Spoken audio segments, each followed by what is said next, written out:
Malayo pa ba tayo? Parang kanina pa tayo dito sa jeep. Namamanhid na yung puwet ko. Sabi ni Papa, bago magtulay. Pero sa tingin ko, nalampasan na natin eh. O sadyang mabagal lang talaga tong sinasakyan natin. Ayos lang yan. At least napatagal yung oras natin bago tayo makarating doon. Ay nako, ayoko nga talagang magpunta eh. Sinabi mo pa, panigurado, pagpasok pa lang natin ng pinto, bubungad na agad si Tia Belen. Oh, Toby, Wala ka pang trabaho. Yung pinsan mong si Eric, manager na sa Makati. sus, wala yan sa akin. Panigurado, sasabihin sa akin ni Tio Hener. Hoy Ryan, ang taba-taba mo naman. Si Vince, tignan mo, laging nasa gym, mukhang modelo na. Akala mo naman sila yung nagpapakain sa akin. Sa akin naman, walang gagawin si Lola kundi tanungin, Meryl, kailan ka ba mag-aasawa? Yung anak ni ganito, may 2 ng anak. Ay nako, pero pag naman nagkaanak ako, sasabihan ako ng disgrasyada. Sa totoo lang, ayoko naman talagang magpunta dun eh. Pinilit lang ako ni nanay. Sino ba sa atin yung gustong magpunta? Lahat naman talaga tayo pinilit lang ng mga magulang natin. Kaya nga eh, sila nga mismo hindi nakarating tapos tayo pipilitin. Nakakainis. Teka, bakit huminto tong jeep na sinasakyan natin? Naknang teting, nasiraan pa ata. Hala, mukhang maglalakad tayo nito ah. Ang malas talaga. Ay nako, ayaw ng tadhana na pumunta tayo doon. Tara, lakad na lang tayo, mas okay pa yun. Pero teka, asan na ba tayo? Parang hindi na pamilyar sa akin tong lugar na to. Basta dumiretso na lang tayo. Doon oh, baka may shortcut doon papunta kila Lolo. Lika, lakarin na lang natin yun.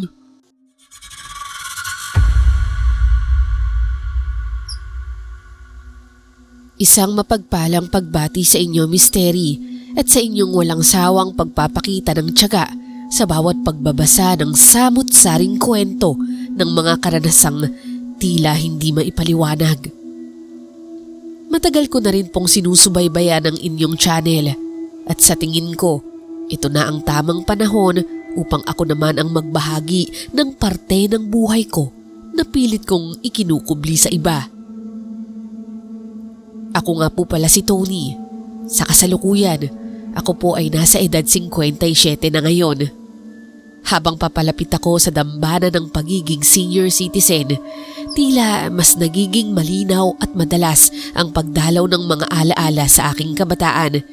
Lalo na't nalalapit na muli ang pagkikita o reunion naming magpipinsan. Kaya naman hindi ko mapigilang bumalik sa panahong kami ay mga dalaga at binata pa. Mga panahong punong-puno kami ng pangarap pero puno rin ng agam-agam sa buhay. Ang ibabahagi ko sa inyo, Misteri, ay isang pangyayaring naganap ilang dekada na ang nakakalipas. Isang karanasang hanggang sa mga sandaling ito ay nagiiwan pa rin ng malaking katanungan sa aking isipan. Ito ba ay isang totoong kaganapan? O isa lamang bang napakalinaw na panaginip na nanganak ng kolektibong guni-guni? Subalit sa tuwing nagkakasama-sama kaming tatlo, nina Meryl at Ryan, ang aking mga pinsan na kasama ko sa gabing yun, hindi namin maiwasang balikan ang nangyari. Sa tuwing nakikita ko ang takot sa kanilang mga mata habang inaalala ang bawat detalye, doon ko napapatunayan ng paulit-ulit na totoo nga ang lahat. Hindi kami basta na naginip lamang. Gising na gising kami sa mga oras na yon at ang lagim na aming naranasan ay kasing tunay ng hanging aming nilalanghap. Muli, Misteri, ako po si Toby at ito po ang aking kwentong kababalaghan.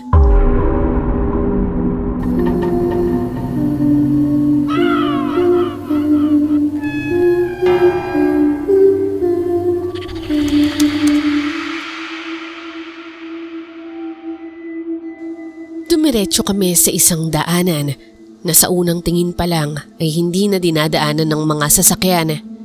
Ang kalsadang semento ay unti-unting napalitan ng tuyong lupa. Habang lumalalim ang aming paglalakad, lalong dumadalang ang mga kabahayan hanggang sa tuluyan na kaming mapaligiran ng naglalakihang mga puno at masukal na damuhan. Sa gitna ng aming paglalakad, biglang tumigil si Ryan kaya naman nabangga kaming dalawa ni Meryl sa likod niya. Ay pusa ka! Ano ba yun? Bakit ka biglang napatigil? Tingnan niyo may matanda. Akala ko naman kung ano na. Pakaduwag mo talaga. Napahinto lang, duwag na. Agad naman kaming napatingin ni Meryl sa tinutukoy ni Ryan. Sa gitna ng daan misteri, may isang lalaking matanda na nakatayo ng tuwid. Sa ilalim ng madilim na anino ng puno, kitang-kita ang kanyang kakaibang anyo. Mahaba at puting-puti ang kanyang buhok na abot hanggang balikat. Gayon din ang kanyang balbas na tila hindi pa nagupit ng ilang dekada. Mukha po siyang ermitanyong galing sa sinaunang panahon. Ang mas nakakapagtaka pa ay ang kanyang kasuotan, isang lumang damit na gawa sa sako at may nakasabit pa sa kanyang leeg na isang kwintas na para bang yari sa mga halaman at ugat. Kala mo nga gumagalaw pa. May bitbit din siyang isang malaking sako na tila may mabigat na laman. Hindi pa kami nakakalapit ng tuluyan misteri nang humakbang siya patungo sa amin. Ang kanyang mga mata ay nanunuri. Agad siyang nagtanong sa isang malalim na boses. Saan ang tungo ng mga batang ligaw sa oras na ito? Magandang gabi, Holo. Papunta po kami sa dulo ng sityo. Kaarawan po kasi ng lolo namin. Sa pagkakaalam po ng pinsan ko, may shortcut po dito. Isa lang ang inyong pupuntahan, ang masukal na kagubatan. Baka abutan kayo ng dilim na hindi na kayo makalabas. Halika muna kayo sa aking tahanan. Malapit lang ito dito, sa may gilid ng kabundukan. Kung gusto nyo, doon muna kayo manatili. Tapos sasamahan ko kayo sa sityong tinutukoy ninyo. Hindi na po siguro, Lolo. Nagugutom na rin ho kami. Handaan ho yung pupuntahan namin . Baka hanapin na po kami ng mga tiyahin namin. Kung nagugutom kayo, marami akong mga prutas at gulay. Napakasariwa. Yun muna ang panawid gutom mo. Sa likod ko naman ay panay ang kalabit ni Meryl sa akin hanggang sa bumulong ito. Uy, ano ba Meryl? Para kang daga dyan na kalabit ng kalabit. Halika na, umalis na tayo. Huwag niyong sabihin sasama kayo. Parang natatakot ako sa kanya. Tignan mo nga yung kwintas niya. Parang baliw ata yan . Siyempre hindi naman tayo sasama. Sandali lang . Nakulo, maraming salamat na lang po sa alok nyo. Nagmamadali po kasi kami. Baka hinihintay na po kami ng lolo namin at saka ng mga tiyahin namin. Nakakahiya naman po kung magtatagal kami. Ganoon ba? O siya sige. Sasamahan ko na lang kayo doon sa inyong pupuntahan. Ay, hindi na ho kailangan. Okay lang po talaga kami. Kaya na namin. Halika na Meryl, Ryan. Alis na tayo. Sandali lang mga ihot iha. Halika muna kayo. Misteri, hindi tumigil ang matanda sa paglapit at pagpilit sa amin.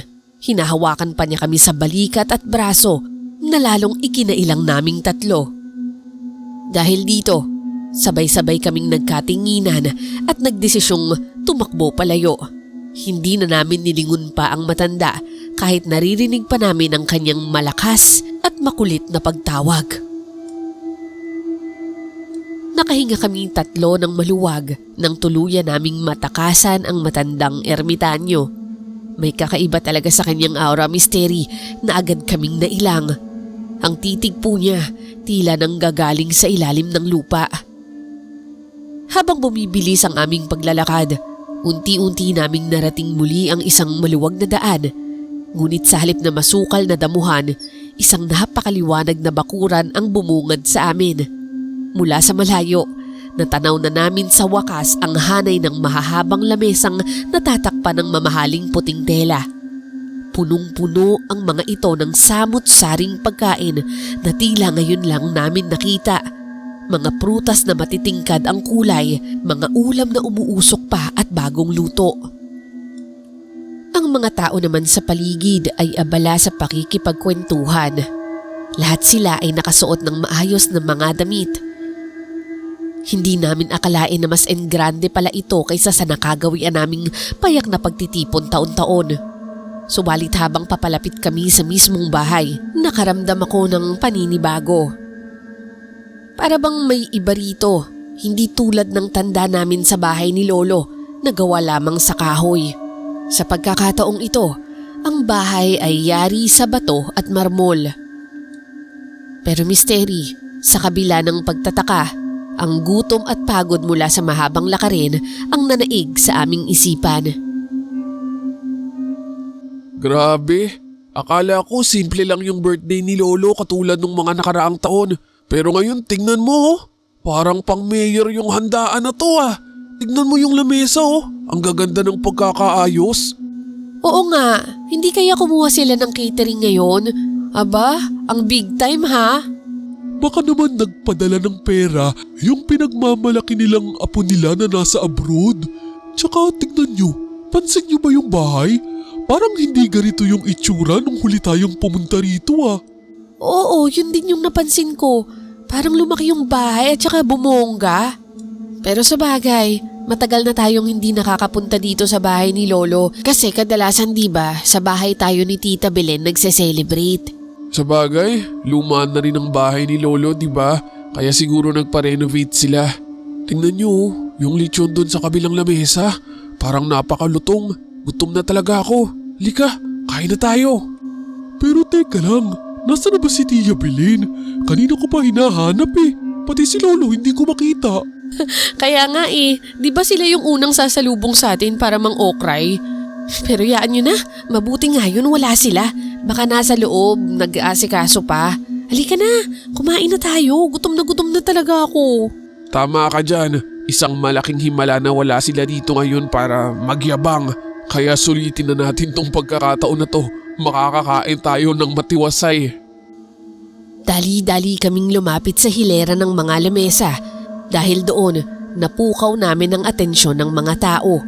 Nagsimula silang lumingon at ngumiti naman sa amin ng napakatamis. Isang uri ng pagbati na parabang matagal na kami nilang hinihintay. May mga ilang matatandang babaeng nakasuot ng tila mamahaling seda ang humawak sa aming mga braso at marahan kaming inaya na kumain na. Kumuha na kayong mga anak. Huwag kayong magpapagutom ha. Kain lang ng kain. Bulong ng isa sa mga boses na tila humuhuni sa sobrang lambing. Dahil sa matinding pagod at kumakalam na sikmura, hindi na kami nag-atupili pa. Dumiretso na kami sa pinakamalaking lamesa na nasa dulo ng bakuran kung saan nakahanay ang pinakaingranding mga potahe. Paglapit namin, tumambad sa amin ang samut-saring pagkain na sa tingin pa lang namin ay gawa ng isang batikang kusinero. Habang tinititigan ko ang mga ito, dito ko napansin na karaniwan sa mga potahe ay hindi namin alam kung ano ang tawag o kung ano ang pangunahing sangkap. May isang malaking mangkok ng sabaw na kulay ube na may lumulutang na maliliit na perlas na kumikinang sa liwanag. Meron din pong karne na parang kulay ginto ang balat, tila pagkalutong-lutong at pagkasarap-sarap. May mga prutas din na hugis ay parang mga bituin at ang balat tila gawa sa kristal. Halos lahat ng nasa lamesa misteri ay hindi pamilyar. Pero sa kabila ng pagtataka, nainganyo kaming kumuha ng marami. Sa isip namin, normal naman po sa malalaking catering ang maghain ng mga putaheng galing sa ibang bansa o recipe mula sa ibang probinsya. Napansin ko rin misteri na ang bawat plato ay tila isang obra maestra. Ang daming mga disenyo at ang ganda-ganda sa mata. Pero ang pinaka nakapukaw talaga sa aking atensyon ay ang kanin nila. Hindi ito puti, kundi kulay pilak na may halo pang mababangong talulot ng bulaklak. Agad po naming nilantakan ang mga pagkaing kinuha namin. Dala na rin ng matinding pagod at sikmurang kanina pa nagre-rebelde. Pero doon na pumasok ang aming matinding pagkadismaya. Sa mga unang subo at tikim pa lang namin, tila nawala ang lahat ng sarap na inaasahan namin base sa itsura ng mga ito. Ang kanin at tila kulay pilak ay may mapait na lasa. Ang karneng mukhang malutong ang balat at malambot ang loob ay parang basang papel o bulak. Ewan ko ba, Misteri, kung hindi lang kami sanay sa ganitong uri ng pagkain dahil hindi ko talaga ito nagustuhan. Lalo na po ako, kilala ako sa amin na napakaselan pagdating sa mga putahe. Kahit gaano pa ako kagutom, kung ang lasa ay hindi angkop sa dila ko, hindi talaga ako kakain. Misteri, malayo. Napakalayo sa ini-imagine naming lasa habang tinitignan namin ang mga ito sa malayo. Ang bawat nguya, tila pagsubok at ang bawat lunok may kasamang pag-aalinlangan. Ryan, Meryl, hindi ko talaga kaya. Ano ba to? Ang ganda-ganda tignan pero bakit parang wala namang lasa? Parang mas okay pa yung luto nila Lola at Tia. Kaya nga akala ko ako lang yung nakapansin. Yung kinuha kong parang kakanin, ang pait. Tapos itong sabaw, para namang umiinom ako ng tubig na galing sa pinagbabara ng basahan. Ang sama ng lasa. Kung hindi lang ako gutom, hindi ako makakakain kahit ilang subo. Ay naku Toby, umiral na naman yung pagkaselan mo. Pati ikaw Meryl, gumagaya ka pa. Magseselan pa ba kayo? Ang dami ng handa at gutom na tayo. Hindi ako sa nagsesilan. Hindi talaga masarap. Ay nako Toby, alam mo naman tong pinsa natin na to. May betchin ata sa dila. Kahit anong kainin, masarap. Hindi naman din ako sarap na sarap. Pero kaysa naman mahimatay ako sa gutom, ayos na rin to. Pampatawid gutom lang. Ewan ko ba kung matatawa ako. Ang engrande tignan. Ang gaganda pa ng mga itsura ng mga handa. Pero hindi naman masarap. Parang mas okay pa yung simpleng pansit, lumpia at saka puto.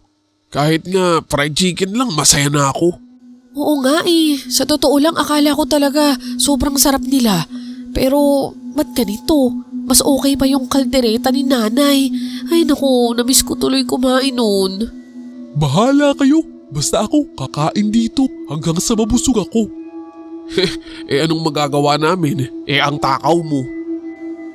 Napatitig na lang ako, Misteri, sa aking pagkain na halos wala ni isa akong nagustuhan o nagawang ubusin. Nakakapanghinayang dahil magaganda ang kulay at presentasyon. Pero kahit ang mga prutas na mukhang sariwa, wala rin akong natipuhan dahil sa kakaibang texture at kakaibang lasa. Sa gitna ng aking pagkadismaya, naalala ko tuloy yung paborito kong candy na lagi kong dala-dala sa aking bulsa. Agad ko itong kinuha at binuksan para lamang bumalik ang matamis na lasa sa aking dila at maalis ang malansang lasa ng pagkaing kinain ko kanina. Maya-maya pa, ang pagtataka ko ay lumipat mula sa pagkain patungo sa mga tao sa paligid. Nanibago ako, Misteri, dahil mula kanina ay wala pa kaming nakikitang kahit isang mukhang pamilyar. Inikot ko ang aking mga mata. Bawat mesa ay sinuri ko ng maigi. Ngunit kahit isang kamag-anak, malayong pinsan o dating kapitbahay na dapat ay narito sa birthday ni Lolo ay wala akong makita. Dahil sa matagal kong pagtitig sa paligid upang maghanap ng kakilala, doon ko napansin ang isang grupo ng naggagandahang mga dilag. Hindi lang sila basta magaganda, Misteri. Ang kanilang mga balat ay tila porselana sa kaputian at ang kanilang mga labi ay kasing pula ng mga rosas. Napansin naming nakatingin din sila sa amin mula sa malayo at nang magtama ang aming mga paningin, dahan-dahan silang kumaway at nagtakip ng mga bibig na tila ba kinikilig. Hindi ko maipaliwanag ang saya na naramdaman ko, para kaming mga artistang pinagkakaguluhan.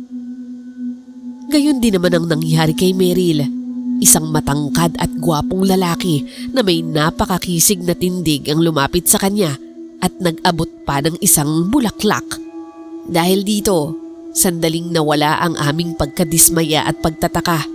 Kami ni Ryan, bilang mga binatang naghahanap ng kasintahan at madalas na nababasted sa aming bayan, ay labis na natuwa. Tila ba ang lahat ng pagod namin sa paglalakad at ang pangit na lasa ng pagkain ay napalitan ng isang matamis na pagkakataon na makahanap ng love life na matagal na naming inaasam-asam. Toby, nakita mo ba yun? Yung nakaputi na mahaba yung buhok na babae. Kanina pang umingiti sa akin eh. Mukhang ito na ata yung sinasabi ni tatay na swerte ko sa probinsya. Oo nga nakita ko. Pati yung katabi niya. Tingnan mo kung paano tumitig sa akin. Parang na love at first sight ata Putek, may nalalaman ka pang ganyan? Oo nga, seryoso. Wala pang tumitig sa akin na babae na katulad ng pagtitig niya. Hoy, napansin niyo ba yung lalaking nagbigay sa akin itong bulaklak? Grabe ang gwapo niya no, parang artista. Ang bango pa. Nakakainis kung alam ko lang sana nagtodo makeup ako. Pero teka, maghinay-hinay nga tayo. Baka naman mga pinsan natin yan o malayong kamag-anak. Di ba sabi ni Lolo marami daw tayong kapamilya? Baka mamaya bawal tong nararamdaman natin. Sus, malabo yan Toby. Hindi naman kagandahan yung mga kamag-anak natin. Tingnan mo naman hindi sila mukhang kapamilya natin. At saka, hayaan mo na muna tayong mag-enjoy, ikaw naman. Sa bagay, kung alam naman nila na magpipinsan tayo, hindi naman nila tayo tititigan ng ganyan, di ba? Ay, mukhang ito na talaga. Kayong dalawa dyan huwag kayong kokontra. Napahinto naman kami sa aming usapan nang mapansin naming papalapit sa amin ang dalawang dalaga at ang binatang tinutukoy ni Meryl. Agad siyang lumapit kay Meryl para kausapin ito at ang isang dalaga naman na nagugustuhan ni Ryan ay kinausap din siya. Habang ako, Misteri, hindi ko alam ang gagawin nang makitang papalapit at akmang kakausapin ako ng babaeng nasa malayo kanina. Magandang gabi sa'yo. Kanina pa kita napapansin. Parang malalim yung iniisip mo Nga pala, ako si Amila. Ikaw, ano pangalan mo? Ako naman si Toby. Pasensya ka na, Amila. Naghahanap lang kasi ako ng pamilyar na muka. Magtatanong sana ako kung nasan yung lolo ko Siya kasi yung may kaarawan. At saka, hinahanap ko rin yung mga tiyahin ko. Kanina pa kami dito, pero hindi ko pa sila nakikita. Yung mga matatanda. Huwag kang mag-alala, Toby. Naroon lang sila sa loob. Abala lang siguro sila sa pag-aayos ng susunod na bahagi ng pagdiriwang.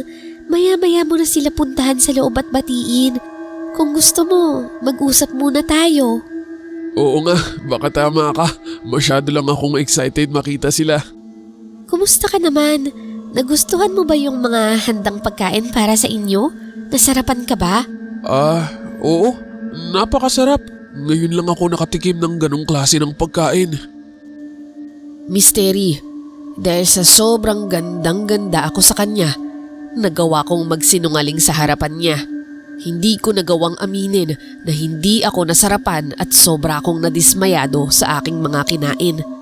Ang nasa isip ko lamang noon ay magpakyut sa kanya. Pero sa di inaasahan, Misteri, habang nagsasalita siya, unti-unting lumalabo ang paningin ko. Parang umiikot ang paligid at nanlalambot ang tuhod ko. Kaya naman kahit ayaw ko, tumayo ako at nagpaalam ako ng maayos sa kanya.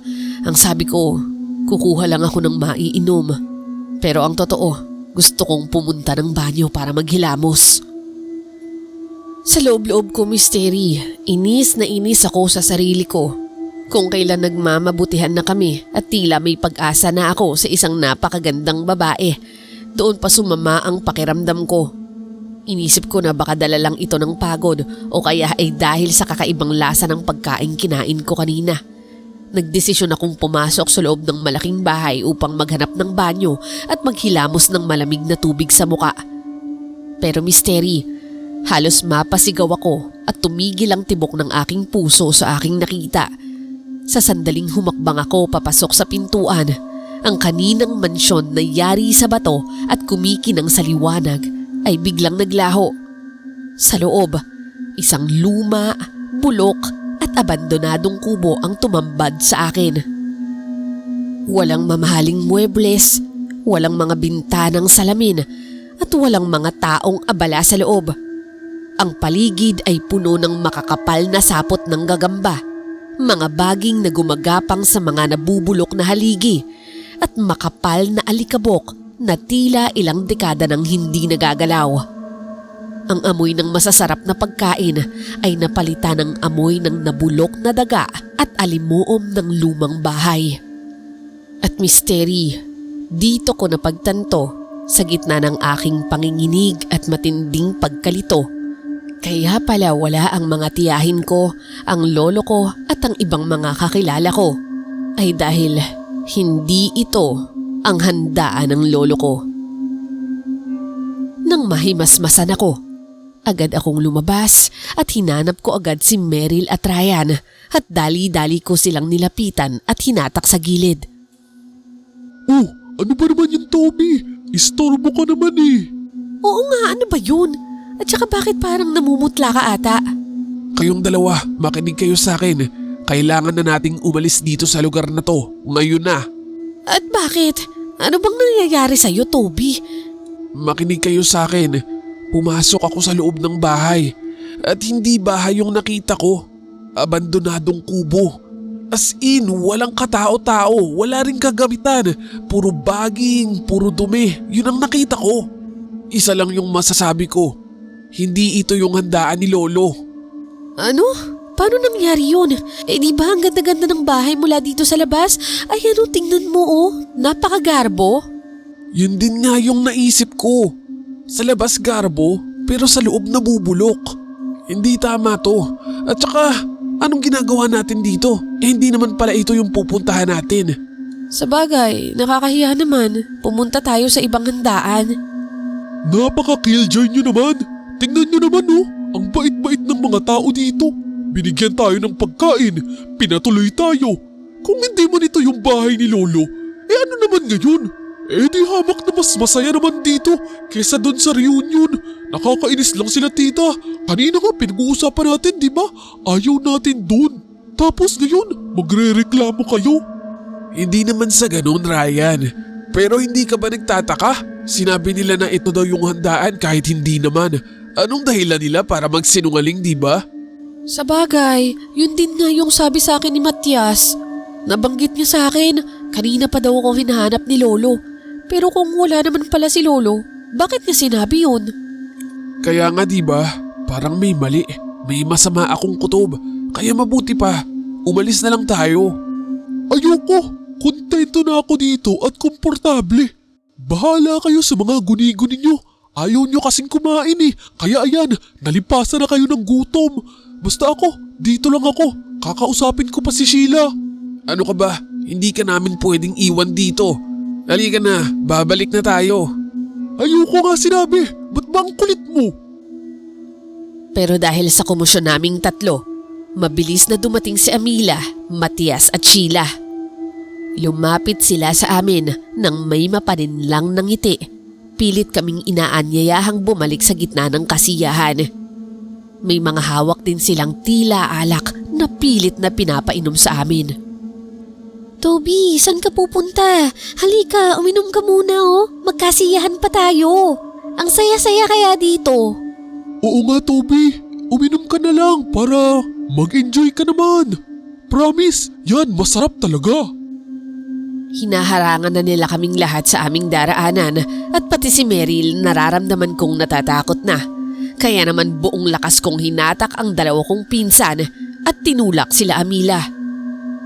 Pero misteri, si Ryan ay tila nawala na sa sarili. Pilit siyang bumibitiw at gustong magpaiwan. Aray, ano yun? Isang matinding kirot na tila hiniwa ang aking laman ang gumuhit sa aking palad. Napabitaw ako kay Ryan dahil sa sobrang hapdi. Ilang saglit pa, natanaw ko sa malayo ang matandang ermitanyong nakita namin kanina.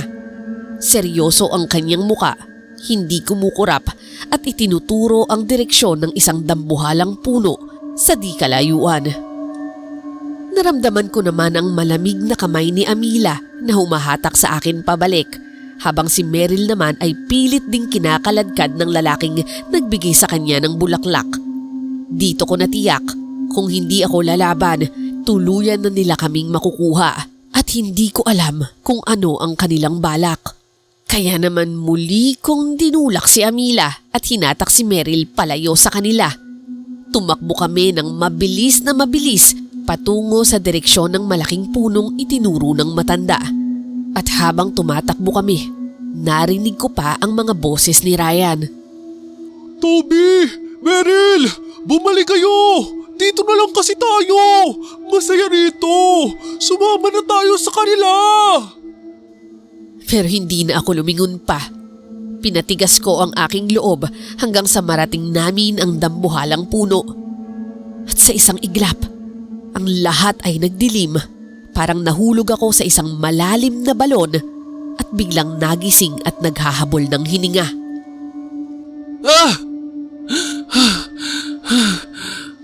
Panaginip lang ba yun? Bulalas ko habang biglang napabangon. Ngunit ang ginahawang inaasahan ko ay napalitan ng panibagong sindak. Misteri, wala ako sa bahay namin. Wala rin ako sa bahay ni Lolo. Wala rin ako sa loob ng jeep. Nakahandusay lang ako sa gitna ng masukal na damuhan sa ilalim mismo ng puno na nakita ko kanina sa panaginip ko. At sa tabi ko, si Meryl ay nagsimula na ring magising, litong-lito at namumutla. Doon po sa harap namin, nakaluhod ang matandang ermitanyo. May hawak itong hiwa ng kalamansi at isang maliit na patalim. At dito ko naramdaman ang matinding hapde. May mahaba at sariwang sugat ang aking palad, gayon din si Meryl. Aray, ang sakit ng kamay ko. Bakit may sugat at tumudugo? Manong, anong ginawa mo sa amin? Ako rin, ang sakit din ng sugat ko. Pero, Meryl, nanaginip ka rin ba na may pinuntahan tayong handaan? Oo, Toby. Akala ko talaga totoo lahat ng yun. Ang lahat ng nakita nyo ay totoo at hindi panaginip. Iyon ang katotohanan sa kabilang panig. Pero paano ho nangyari yun? Heto ho, kakagising lang namin mula sa bangungot na yun. At kung totoo man yun, kayo ba yung may gawa nito? Hindi ako ang may gawa niyan, Ineng. Ang mga engkantong nanirahan sa punong ito ang humila sa inyong espiritu. Mapaglaro sila sa mga taong ligaw ang loob at mga dayong tulad ninyo. Isinama nila kayo sa kanilang mundo. Engkanto? Maligno ganun? Oo, tama ka. At mapalad kayong dalawa. Sinugatan ko ang inyong mga katawang lupa upang ang hapde ay humila sa inyong kaluluwa pabalik sa mundong ito. Iyan ang tanging paraan para magising ang tao mula sa mga panghihila ng mga maligno. Dahil dito, agad kaming napatingin kay Ryan na nakahiga pa rin at ang muka ay may kakaibang ngiti. Isang ngiting payapa pero nakakapangilabot. Pero Lolo, bakit hutong kasama namin natutulog pa rin? Sa kasamaang palad, ang isa ninyong kasama ay tuluyan ng naiwan. Hindi ko magawang mahiwa ang kanyang balat. Masyado nang makapal ang proteksyon ng mga nilalang na iyon sa kanya. Tinanggap niya ang kanilang alok. Kinain ang kanilang pagkain. At ngayon, tuluyan na siyang nahila sa kanilang panig. Hindi pwedeng mangyari yun. Ryan, gumising ka. Ryan! Ryan! Ano ka ba? Bumalik ka nga dito! Gumising ka nga! Misteri, niyugyug namin si Ryan, sinampal at tinawag ng paulit-ulit. Sinubukan din namin siyang hiwaan, pero tanging ang malamig na hangin at huni ng kuliglig lamang ang sumasagot sa amin. Hindi siya dumidilat at hindi din siya nagigising. Ang katawan ni Ryan ay naroroon, humihinga pa, pero ang kanyang diwa ay naiwan na sa handaang walang hanggan. Manong, tulungan niyo naman kami. Wala na bang ibang paraan? Hindi namin pwedeng iwan si Ryan dito. Opo, Manong. Please, gagawin po namin ang lahat. Mabawi lang namin yung pinsa namin. Parang awa niyo na po. Tinitigan kami ng matanda nang may halong pag-aalinlangan at awa. Huminga siya ng malalim bago iniabot sa akin ang isang maliit na patalim na yari sa tanso. Iisa lang ang paraan. Ang bumalik kayo sa loob. Kailangan niyo siyang mahiwaan sa balat upang magising ang kanyang dugo. Pero mag-ingat kayo dahil may malaking peligro. Ano ho yun, Lolo? Kapag nahuli nila kayo sa loob, habang buhay na kayong mabibitag, magiging bahagi na kayo ng kanilang dekorasyon. Tandaan ninyo, huwag kayong tatanggap ng kanilang mga alok. Lahat kayo hindi na makakabalik rito. Lo, 3 kaming umalis, kaya 3 rin kaming babalik. Lalaban kami at babawiin namin ang pinsan namin. Nagsindi ang matanda ng isang kakaibang insenso na ang usok ay kulay asul. Ipinapikit niya ang aming mga mata habang bumubulong ng mga salitang hindi ko maintindihan. Sa isang iglap, Misteri, tila huminto ang tibok ng aming puso at muli kaming nilamon ng liwanag. Pagdilat namin, naroon muli kami sa handaan. Pero sa pagkakataong ito, mas nakakatakot na ang paligid. Ang musikang kanina ay pagkasaya-saya, ngayon ay parang tunog ng mga nagluluksang kaluluwa. Nakita namin si Ryan sa gitna ng mga dilag, nakaupo sa isang trono ng mga banig, tila isang hari na nawawala sa sarili. Agad kaming lumapit sa kanya. Ryan! Ryan! Gumising ka! Tara na! Aalis na tayo dito! Tumingin sa akin si Ryan, pero sa pagkakataong ito, ang kanyang mga mata ay tila malalim na balon na walang kailaliman. Sino kayo? Parang kilala ko kayo pero hindi ko matandaan ang mga pangalan nyo. Bakit ba kayo nanggugulo dito? Masaya naman dito Bakit nyo ko niyayaya pa uwi? Ano? Ano bang pinagsasasabi mo, Ryan? Mga pinsan mo kami. Lasing ka ba? Pero hindi na mahalaga yun. Halika na, sumama ka na sa amin. Uuwi na tayo. Mga pinsan? Hindi ko kayo kilala. Ito ang pamilya ko.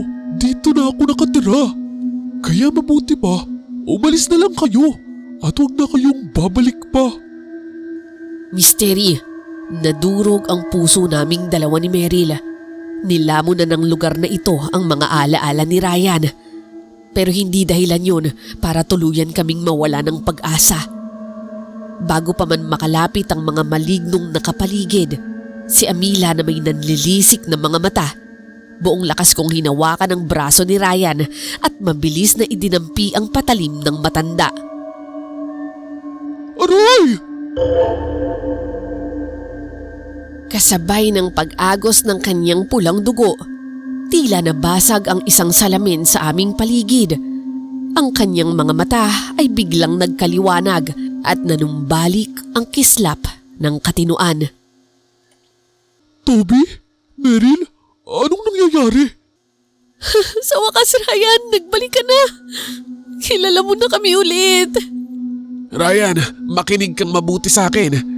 Tumakbo na tayo dahil hinahanap ka na ni Tito. Galit na galit sa'yo. Lagot ka pag uwi natin. Ano? Si tatay? Galit na galit sa akin? Bakit? Nandyan ba siya? Anak ng lagot ako. Halika na nga, bumalik na tayo at baka mamaya makatikim na naman ako doon. Dahil sa takot na makatikim ng batok mula sa kanyang tatay, tila bumalik ang dating Ryan. Hindi na siya nagtanong pa. Sabay-sabay kaming tumakbo patungo sa direksyon muli ng malaking puno habang ang paligid ay unti-unting naglaho at nagiging abo. Sabay-sabay kaming nagising sa ilalim ng puno, pawis na pawis at naghahabol ng hininga. Hindi kami makapaniwala na nakabalik kaming 3 ng buo. Ang matandang inakala naming masama nung una ay nakangiting nakatingin sa amin. Masaya ako na nabawi niyo ang pinsan ninyo. Maraming salamat po, Lo, sa tulong niyo. Opo, Lo, sobrang salamat po. Utang po namin ang buhay namin sa inyo. At patawad din po kung nung una tinakbuhan namin kayo. Walang anuman yon mga iho at iha. Sinumpa ko talagang bantayan ang daan na ito. Kabisado ko na ang mga maligno rito. Kapag may mga dayong napapadpad, lalo na ang may mga mabigat na kalooban, kinukuha nila. Sawang-sawa na akong makakita ng mga bangkay na natatagpuan dito na wala ng mga kaluluwa. Sa awa ng Diyos, Misteri, nakabalik kami sa aming kanya-kanyang tahanan. Hindi na rin po kami nakadalo sa kaarawan ni Lolo ng araw na yon dahil sa sobrang trauma at panghihina. Pero isang bagay ang tiniyak namin. Sa susunod na taon, hinding-hindi na kami magrereklamo. Dahil gaano man kahirap ang mapagsabihan ng mga tiyahin o maikumpara sa ibang mga pinsan, mas pipiliin pa namin yun na makasama sila, ang mga tunay na kamag-anak namin, ang mga tunay na tao na may totoong puso at pagmamahal, kaysa sa mga malignong ang tanging handog ay huwad na saya at kamatayan. Muli, Misteri, ako po si Toby at ito ang kwentong hindi ko kailanman malilimutan.